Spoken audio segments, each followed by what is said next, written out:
বিএনপিকে এখনই যদি নিজেদের কন্ট্রোল না করে বিএনপি, এর পরিণতি ভয়াবহ হবে। আমি যখন ফুল দিতে গেলাম 12টা 1 মিনিটে ফুল দেওয়ার কথা, এবং ওয়ারেন্ট অফ প্রেসিডেন্ট অনুযায়ী আমি সবচেয়ে আগে ফুল দেব নির্বাচিত সংসদ সদস্য হিসেবে।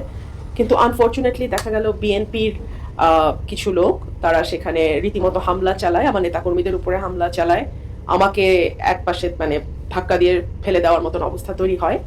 আমি এটুকুই বলবো যে দীর্ঘ 17 বছর পর বিএনপি রাষ্ট্র পরিচালনার দায়িত্বে এসছে। বিএনপি যদি তার নেতাকর্মীদেরকে লোকাল লেভেলে কন্ট্রোল না করে এখনই, এর পরিণতি ভয়াবহ রকম হবে। এবং যেহেতু দীর্ঘ 15 বছর একটা লম্বা সময় বিএনপির নেতাকর্মীরা নানানভাবে চাপে ছিল, লুকিয়ে থাকতে বাধ্য হয়েছে, তারা যখন এরকম একটা ভয়ঙ্কর হিংস্রতা নিয়ে পলিটিক্যাল পদের ব্যবহার করার চেষ্টা করে, এটা আমার মনে হয় দলের উঁচু পর্যায় থেকে বিষয়টি মনিটর করা এবং তাৎক্ষণিক ব্যবস্থা নেওয়া না হলে এটা দলের জন্য ভীষণ ক্ষতিকর। আমাদের দেশে একটা প্রচলন আছে যে দেখেছি যারা প্রধানমন্ত্রী হয় তারা শুধু কেন্দ্রীয় শহীদ মিনারে গিয়ে পুষ্প স্থাপন করে, আর যারা বিরোধী দল হয় তারা কখনো এটা দিতে পারে না।